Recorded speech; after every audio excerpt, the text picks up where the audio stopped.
اللہ الرحمن الرحیم۔ آج کی بات میں ہم بات کریں گے ایک شخصیت کے اسٹرگل کی اور اس کا آؤٹ پٹ کیا نکلا اور اس اسٹرگل کے پیچھے کیا چیزیں تھی، کیا اس کے پیچھے کوششیں تھی جو وہ دنیا میں بہت بڑا اس نے نام پیدا کیا اور ایک آؤٹ پٹ دیا انسان کو۔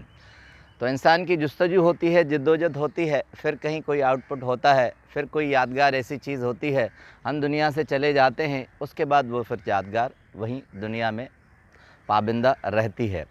تو ایک امریکن نوجوان تھے ڈیوڈ ویلس۔ ڈیوڈ ویلس نے سوچا کہ میں کام کروں، اور اس کام کو اس نے منتخب کیا کہ میں کوئی میگزین نکالوں، اور میگزین بھی ایسا ہو جسے ہر آدمی پڑھنے کے لیے شائق ہو۔ تو اس نے ابتدائی سرمایہ $300 کی ضرورت تھی اسے۔ تو ظاہری بات ہے، نوجوان پریکٹیکل اپنی لائف میں نکلے تو سب سے پہلے اس نے والد کو کہا کہ میں میگزین نکالنا چاہتا ہوں، مجھے $300 کی ضرورت ہے۔ تو والد نے یہ کہہ کر انکار کر دیا کہ ویلٹ، تم ابھی میچور نہیں ہو اور مجھے خدشہ ہے کہ یہ رقم تم ضائع کر دو گے اور اسے سنبھال نہیں سکے گے۔ تو ڈیویڈ کے بعد اب کوئی اور آپشن نہیں رہا کہ اپنے بھائی کو اس نے کہا کہ مجھے کچھ رقم دے دو۔ جتنی اسے ریکوائرڈ تھی وہ تو نہیں ملی ویلس کو، مگر تھوڑی سی رقم ملی کہ اس نے کچھ چند میگزین 5-6 کی تعداد میں چھپوا لیے۔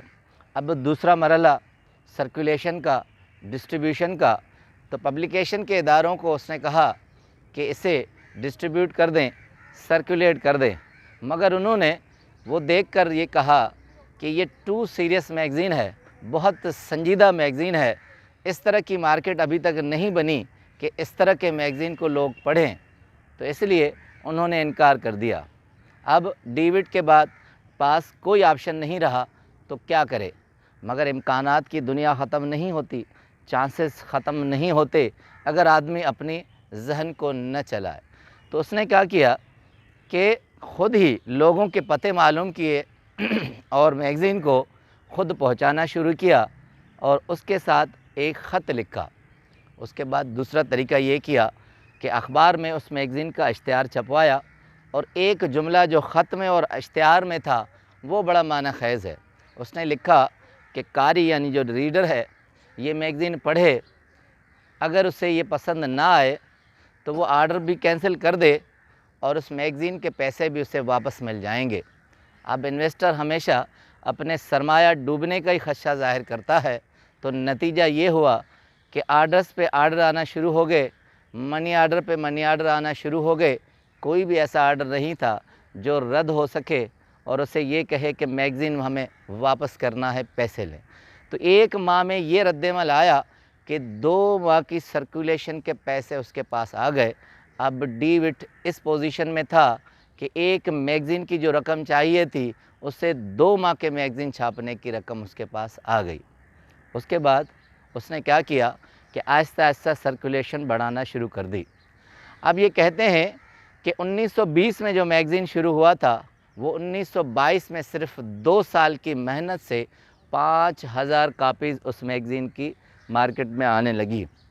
1988 کا ریکارڈ ہے کہ وہ میگزین دنیا کے 70 ممالک میں ڈسٹریبیوٹ ہونے لگا اور 39 دنیا کے زبانوں میں ترجمہ ہونے لگا، اور دنیا اس میگزین کو ریڈر ڈائجسٹ کے طور پر جاننے لگی۔ ریڈر ڈائجسٹ اب بھی کہتے ہیں دنیا کے 70 سے زائد ممالک میں اب بھی جاتا ہے، ملینز کی تعداد ہے، اگر گوگل پہ سرچ کریں گے تو اس میگزین کو پڑھا جاتا ہے۔ اس کے پیچھے ڈیوڈ کی کیا کارستانی ہے، کیا جدوجہد ہے، اس پہ ایک رائٹر ہے، اس کے آٹو بائیوگرافر ہیں جیلس ایپل۔ انہوں نے the story of David Wallace لکھا ہے، این ایگریگریٹ ان کو کہا ہے، جوش والا آدمی کہا ہے۔ اس نے 4-5 پوائنٹس فائنڈ آؤٹ کیے ہیں۔ کہا ہے کہ ڈیوڈ کے پیچھے جو سکسیس کی اسٹوری ہے، اتنی بڑی کامیابی ہے، اس میں سب سے زیادہ مین پوائنٹ جو آتا ہے وہ انٹینس کیوریوسٹی کا آتا ہے۔ شدید آپ کے اندر ایک جذبہ ہو، ایک ولولہ ہو۔ دوسری کہتے ہیں کہ بے پناہ محنت، کہتے ہیں ڈیوڈ کے اندر بے پناہ محنت کرنے کا جذبہ ہے، اور وہ 1 منٹ کے لیے بھی خاموش نہیں رہتے۔ تیسری خوبی انہوں نے جولس نے لکھی ہے، وہ کہتے ہیں کہ ڈیوڈ ہمیشہ تنقید کو ایکسیپٹ کرتا ہے، اسے ابتدائی دور میں سیزر ایڈیٹر کہا گیا تھا، اور وہ کینچی سے کاٹنے والا ایڈیٹر، مگر اس نے اس پر بھی کان نہیں دھرے، وہ اپنے کام میں مگن رہا۔ چوتھی خصوصیت، کہتے ہیں کہ جب وہ اپنے میگزین کو تیار کر رہا تھا تو اس وقت دنیا کے 40 میگزینز کے مضامین کا مطالعہ کر کے پھر وہ ڈیسائیڈ کرتا تھا کہ میرے میگزین میں کیا ہونا چاہیے۔ اس کے لیے کچھ رسائل خریدتا تھا اور کچھ لائبریری سے دیکھتا تھا۔ اتنی محنت کے بعد وہ ڈیسائیڈ کرتا تھا کہ اسے کیا کرنا ہے۔ اس کے ایک دوست ہے پیٹر، ان سے آٹو بایوگرافر نے انٹرویو لیا ہے۔ اس نے ایک اور خوبی بتائی ڈیوڈ کی، اس نے کہا کہ ہی از مور دین لسنر دین اسپیکر، وہ بہت زیادہ سنتا ہے بجائے کہ وہ بولے۔ یعنی یہ خصوصیت اس میں پائی گئی کہ جو قاری تھے، جو ریڈرز تھے، جو خریدنے والے تھے، انہوں نے بہت کچھ اسے سنانا شروع کیا، مگر یہ صرف سنتا تھا اور بولتا نہیں تھا۔ زندگی میں سکسیس کی سٹوری ہمیں یہی لیسن دیتی ہے کہ ہمیشہ سننے پر زیادہ محیط کر رہیں، اس کے بعد بے پناہ محنت کریں، انٹینس کیوریوسٹی آپ کے اندر ہو اور بے پناہ محنت پر قائم رہیں، تو کوئی بعید نہیں ہے، کوئی شک نہیں ہے کہ آپ ناکام رہیں گے۔ آپ کے پاس امکانات کی دنیا ہے۔